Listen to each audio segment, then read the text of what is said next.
Hola, superherois i superheroïnes! Soc el Superpapi i avui que és Sant Jordi us he preparat una cosa molt especial i és la nostra llegenda de Sant Jordi, però una mica diferent, perquè com que estem tancats a casa doncs no podem fer gaire res, Doncs aquí va la vostra llegenda de Sant Jordi. Hi havia una vegada, fa molts i molts anys, un castell molt gran, protegit per uns cavallers. Aquest castell era molt gran i estava envoltat per bèsties. No, aquesta no, que és un gat, Aquesta és la bèstia, el drac. I també hi havia el nostre Sant Jordi, el gran cavaller.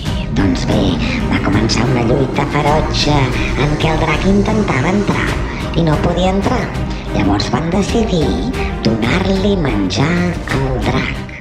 Doncs sí, li van començar a tirar bestioles, vaques, cabres, una mica de tot. I el drac se les menjava totes. Ja veureu com se les menja. El drac es menja tot el que hi ha. Doncs bé, seguim, què va passar? Doncs que es van quedar sense vaques i sense cabres i sense res. Doncs bé, la lluita va ser aferrissada perquè el cavaller va haver d'anar a buscar el drac per matar-lo. No el trobava enlloc. Aquí no. Aquí tampoc no hi és, que no? Doncs no hi és. Doncs va continuar la busca, segur que estava cap a les muntanyes, i el cavaller va decidir pujar cap a dalt de les muntanyes, a veure, aviam si trobava el drac dolent. El drac, ara sí, sembla que hi és. Sembla que està esperant. Em sembla que el cavaller ha trobat alguna cosa, que sí? Doncs sí!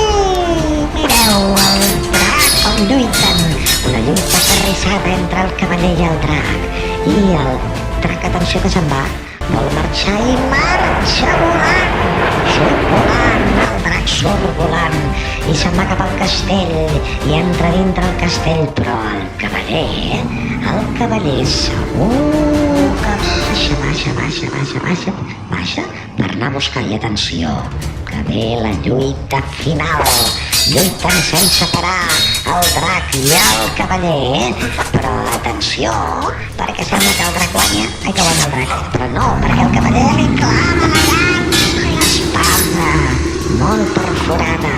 I quan està a terra el drac, de dintre seu li surt una rosa preciosa. I mireu, el drac no està mort. El drac també comparteix la rosa amb el nostre cavaller Sant Jordi. Doncs bé, aquesta és la nostra llegenda dintre del confinament. Espero que us hagi agradat molt. Un petó a tots i feliç diada de Sant Jordi!